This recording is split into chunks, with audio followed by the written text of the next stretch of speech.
There's been some comments that say everyone needs a Randall. I could not agree more. This metal bracket, as well as these zip ties with printed labels on them so that when you move it over, it's easy to reassemble. Randall goes crazy with these details. You guys can learn something from him today. I just wanted to mention these things because I appreciate him. I think you guys would find this interesting before we even get started. So stick around to the end to see that metal bracket.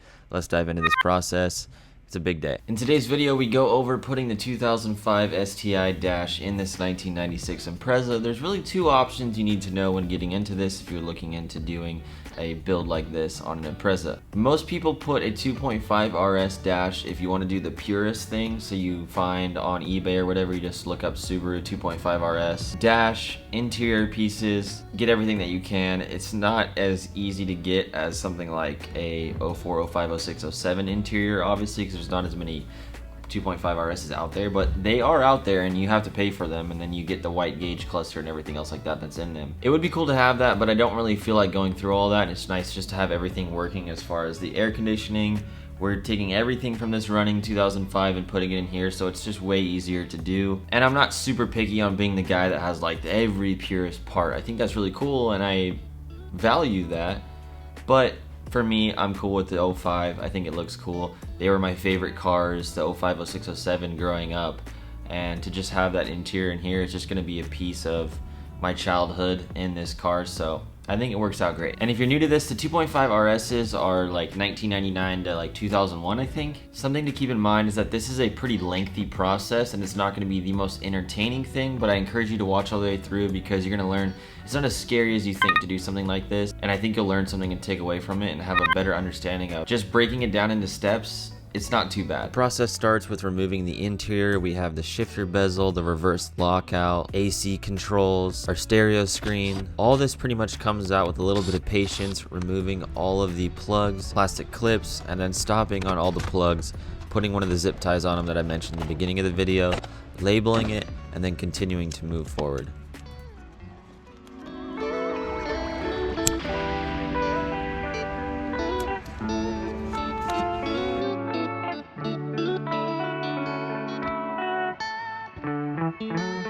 When you remove the glove box, there's going to be some wires connected to the back of it, just like most major components, so look out for those, label them, tag them. We're going to have some bags to organize the bolts and screws in this process because it gets pretty messy. With the airbag, there's some bolts underneath it, and you're going to have to look for those to get it all the way out. The dash trim along the windshield actually pries up.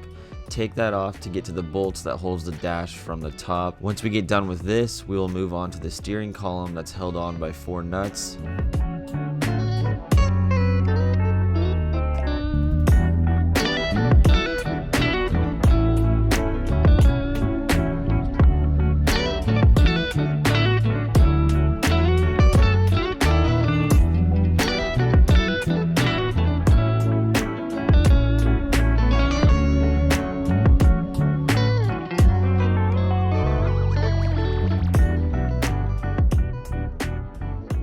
Now that the steering column is disconnected, the dash bar is held on by 2 nuts and 2 bolts. There's lots of plastic clips holding the wires to the dash bar, so make sure you take your time to remove those so you don't mess up any wires.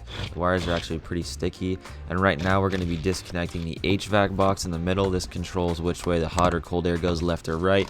All the controls there, and then we have the blower on the right next to it. If you don't have the tools to remove the refrigerant from the air conditioning system, you need to take the car to a shop before you start this process. Have that removed. That way when you disconnect all this air conditioning equipment, you don't have any issues. We're going to remove the coolant lines going into the heater core from under the engine bay. To do so, you have to remove the top mount intercooler that comes stock from the car unless you have a different setup with a front mount. Then we're going to want to pinch off the lines so that no coolant goes anywhere, and then we will end up cutting the end of them off so they come off easy because they've been on there a while. We'll be replacing these lines anyways. At the same time, now that you have access, we want to remove the refrigerant lines that goes to the expansion valve in the HVAC box. This is where the refrigerant would be. That's why it's necessary to evacuate the system before at a shop. Now we can pull out our HVAC box, the blower, and move this on to the 96 and see how we're going to go about fitting it. We're going to hammer in the transmission tunnel. That way we can make space for this HVAC box from the 2005. And then we're going to want to mark exactly where we want to put the holes in the engine bay for the coolant lines going in and out of the heater core. Once your shape is traced, you can use a 3/4 inch hole saw.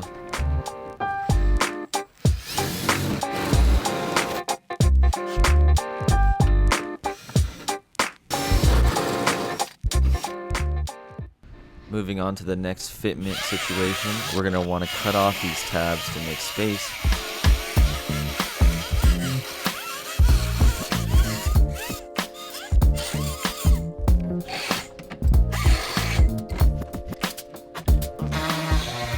The fitment is getting closer, but on the back side that sits up against the firewall, we're going to want to trim about 1 inch off where the expansion valve bolts into the evaporator. This makes it possible to fit the box against the wall.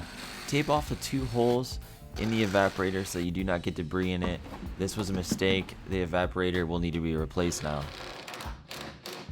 The Hvac box is officially mounted, fitting.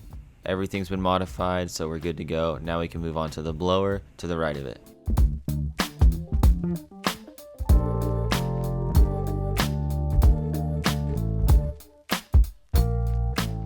To retrofit the blower box, we're going to grab the rubber grommet and go on the outside of the car, trace our ovals so we know exactly where we need to make a hole.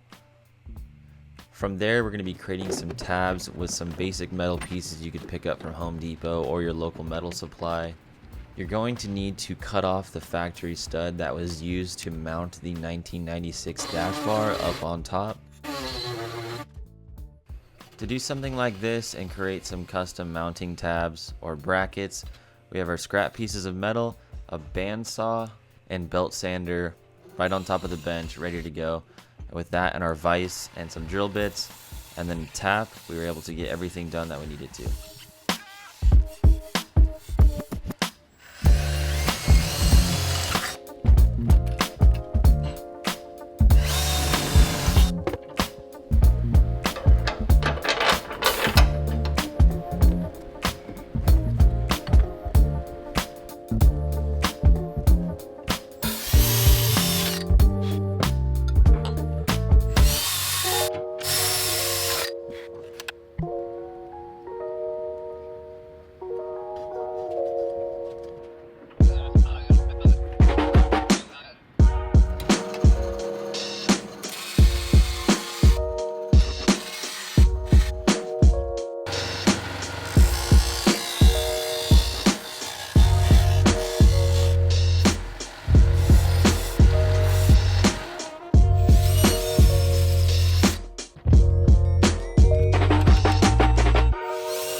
If this is foreign to you, this is what's called a tap. That way you can take a basic hole in a piece of metal and create threads, and that way a bolt will thread into it and you can use it to mount something.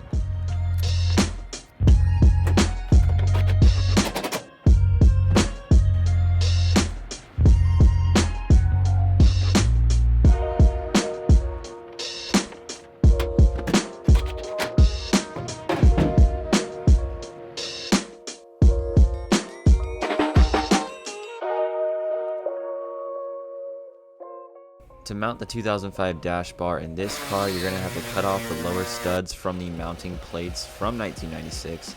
Once these are removed, you can fit the 2005 mounting plates in. From there, we're going to need to make the holes a little bit bigger on the mounting plates with a combo of a drill bit and a Dremel with a grinding stone tip.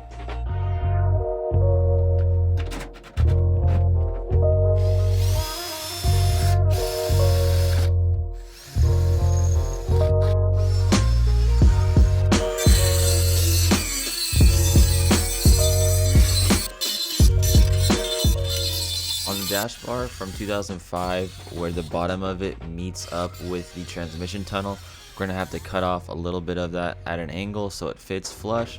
Then we can go ahead and start mounting this thing in there. But once you do that, you figure out quickly that your HVAC box does not fit and that you're going to need to dent in the 2005 dash bar because it gets stuck right there.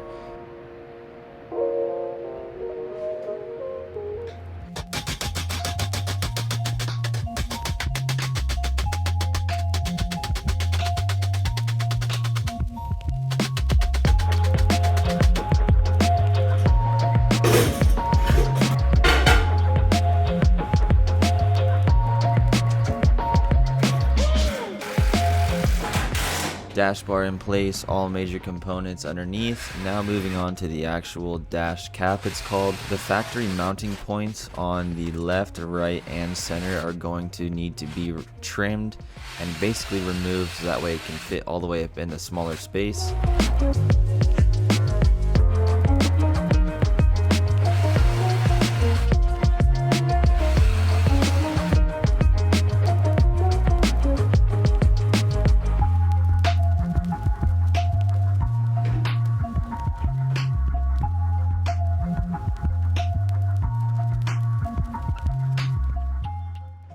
The dash cap is almost completely fit, but there are a couple studs up on top that need to be removed so that it can sit all the way flush.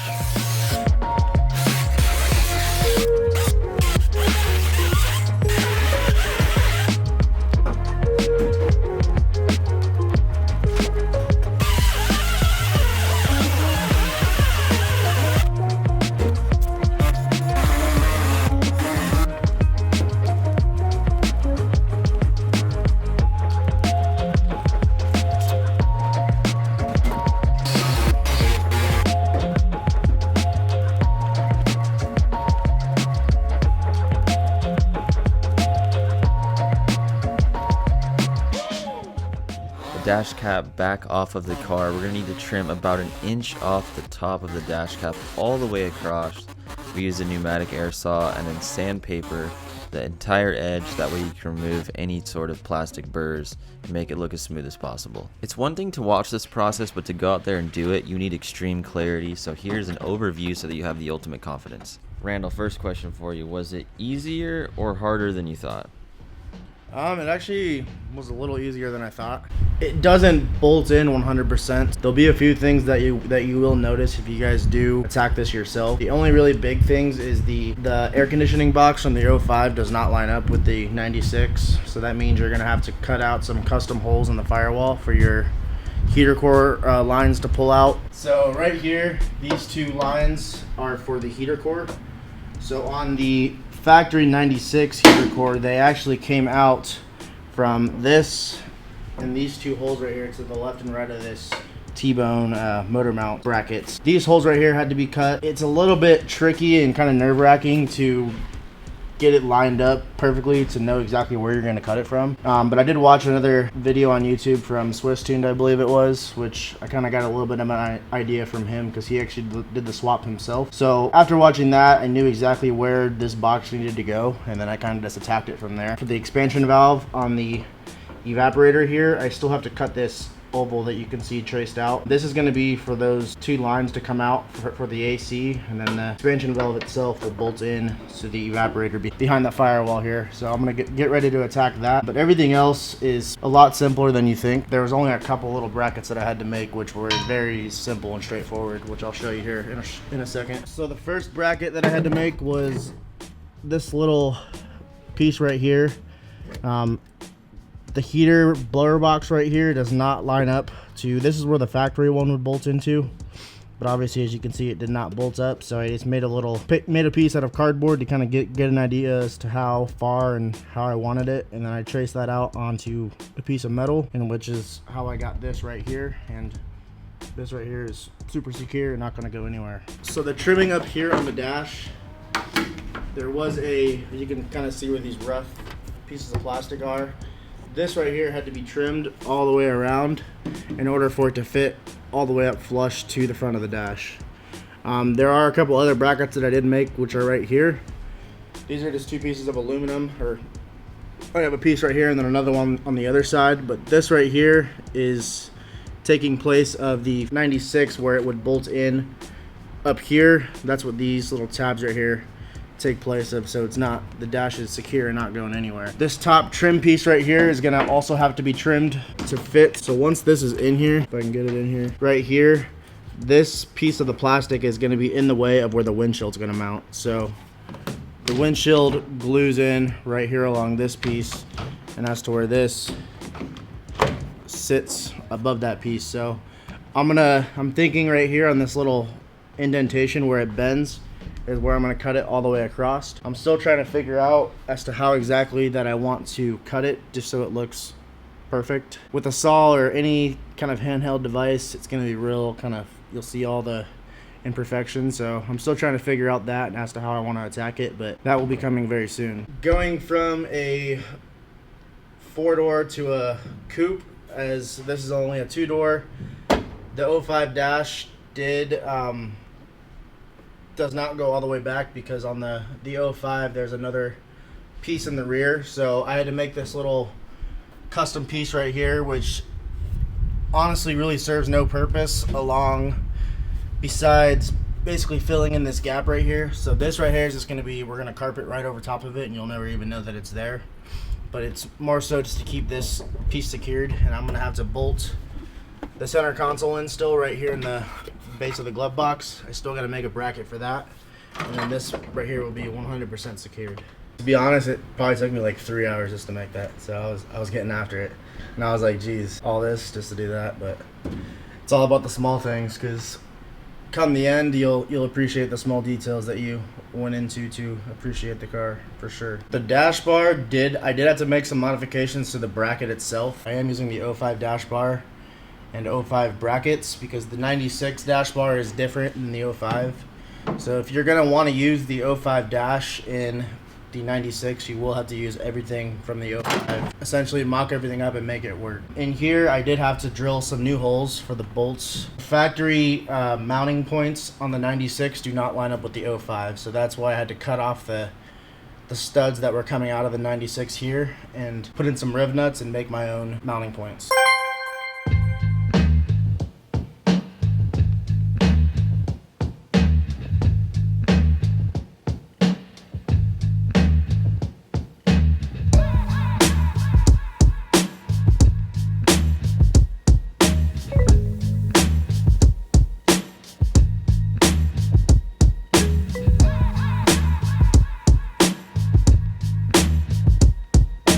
Thank you guys so much for stopping by. If you like building confidence in the garage, that's what the brand KarmaSpeed is all about. If you like what you saw today, hit the subscribe button. Check out karmaspeed.com. That supports the channel. We're having a new website coming out soon with some resources for you as car people. So look out for that. Follow KarmaSpeed on Instagram to see any updates. Appreciate you guys and see you in the next video.